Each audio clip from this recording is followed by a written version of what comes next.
if you're going to have and run a business, if you don't understand accounting, you're already behind the 8 ball. Can't you hire a guy that knows how to But run then accounting? they still have to communicate to you, right? I mean, there's people that don't understand the concept of, the difference between profits and cash. Your accountant might tell you you're profitable, but your cash is going down. Not understanding the breakdown. And when you don't, Do you think you need college to learn that? yeah, I think you do, right? Because it may not, for some people, look, if you're so self-motivated that you can take an online course in accounting and teach yourself everything, you're way ahead of the game anyways. But most people aren't. And I'm not saying you have to go to Indiana. I'm not saying go to an expensive school. I don't care if you go to a community college and take accounting and spend $99 for the class. Just, spending the money forces you to be more obligated to do it. But accounting, finance, lesser extent marketing, sales if the school offers that. These are that's the language of business. And so while it's possible to teach yourself these things and while it's possible to hire them, when you're starting your own company, you don't want to have to spend money hiring an accountant, right? You're already probably going to have to hire a lawyer to set up well, let me take that. If you've gone through all these classes, you probably don't have to hire a lawyer to incorporate, right? You can probably figure out yourself. And so your cost of opening up a business drops. But even more important than all that, that's the blocking and tackling. That's the language of business. The thing I learned at Indiana that was more important than anything else, I learned how to learn. And learning became far more important to me because the one certainty in business is that it's always going to be changing. If you're not always learning, to this minute, if I'm not continuously learning, if I'm not just absorbing as much as I can absorb, someone else is going to kick my ass, right? So you talk about paranoia.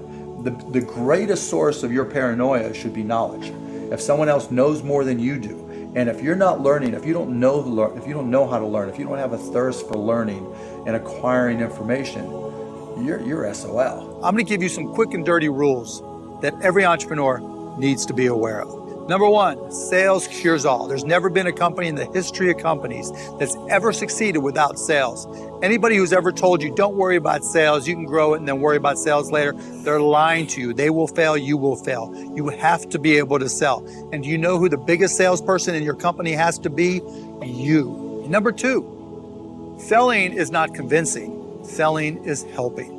A lot of people, particularly if you don't have a sales background or this is your first time into sales, think it's like, oh, I'm selling ice to Eskimos, right? I'm doing something where I have to convince somebody to buy something they otherwise wouldn't buy. Wrong. That has nothing to do with anything. When you're selling, you're helping. The whole concept of being a great salesperson is not about who can talk the fastest, even though I am talking kind of fast. It's not about who can talk the most nonsense.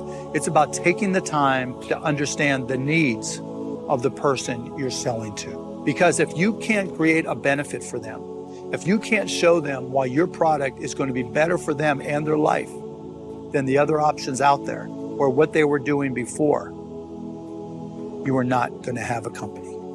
The third message is all entrepreneurs lie to themselves. We all go through the same process. We tell ourselves, this is the best. Everybody loves us. Everybody, no one's going to not like my product. Of course, that's not true. What I like to tell people is when you have a company, when you're an entrepreneur, you have to figure out how to kick your own ass before someone else does it for you. You have to look at your own company and be brutally honest with yourself and say, what do we do well? That's great. But also be honest and say, what do we not do well? Where are our challenges? And then how can we improve them? I knew I was wired to be excited about business. How or why, I don't know. But, and there's certain guys that have the genetics to jump out of the gym, right? There's certain guys, that, when they golf, they have the muscle memory and the discipline. Dirk Nowitzki may not be the most talented guy in the NBA, but his discipline and his focus to do what's necessary to be successful, he's willing to do and combine it with being 7 feet tall and being skilled, it makes him an amazing basketball player. So it's understanding what your skill set is, finding the right place to use those skills, and then going for it. Will that make you 250 grand? It depends if you pick the right industry.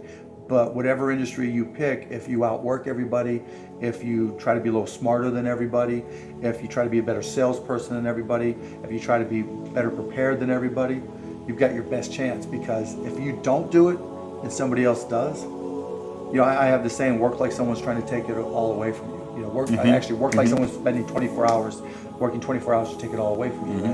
And that's kind of the way I look at it.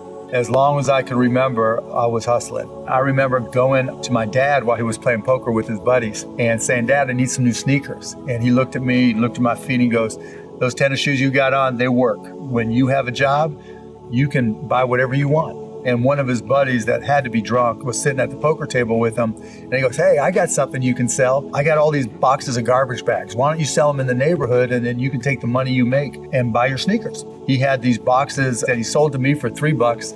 I sold them for $6, but it went like this. "Hi, my name is Mark.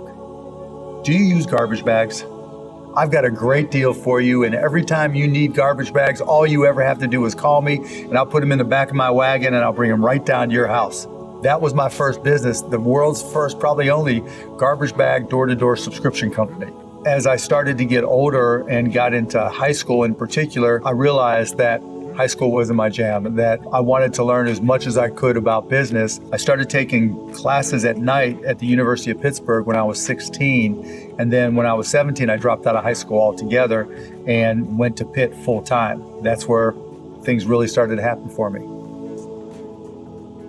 I never ever thought in terms of money, okay, I need to make millions. I always thought in terms of time. Has always been my driving motivation. How can I control my own destiny? How can I control my own time? One of my buddies from college, Todd Wagner, sat down with me, and this was in 1995. He was like, there's this whole new thing called the internet. There's got to be a way we can use this to listen to Indiana basketball. We set up this website called AudioNet, and the next thing you know, video comes along and we turned it into a company called broadcast.com. And so we started what turned out to be the very first streaming company. On July 18th, 1998, we went public, and we're guessing, what's the stock going to open at? And I was the high. I'm thinking $33. Shit goes $62.75. All of a sudden, I'm worth $300 million plus. And I'm sitting there thinking, oh, fuck. If this stock price triples, I'm a billionaire. Well, we took that company and became the biggest media portal on the internet. And Yahoo came along and made us an offer. And all of a sudden, that stock price tripled, and I was a billionaire. On a little bit, what would you say, out of all the reasons in the world, and I've read your book, you have the 10, all these keys to success, etc. What would you say is the number one reason why people fail? Not necessarily why they make it, the complete opposite. Right, lack of brains, lack of effort. Lack of brains, lack of effort. Yeah, they don't do the work, they don't learn, When you walk in the room, when you start a business and you start to talk about somebody, you're never in a vacuum with no competition, unless you're just extremely lucky. And if there's going to be competition, that means somebody else knows your business as well as you do when you get started. And if you walk into a competitive environment and they still know more about the business than you do and more about your customers, you're going to lose. But most people don't consider that. They don't do the work. They don't learn more about their industry. They don't know even about their business. And so you've got to put in the effort to know more about your industry than anybody else. And that's the brains part, and that's the effort part as well. Because look, if you're competing with me, you better know what you're doing, otherwise I'm gonna kick your ass, and you're not gonna outwork me. And so, the combination is usually what kills businesses early on more than anything.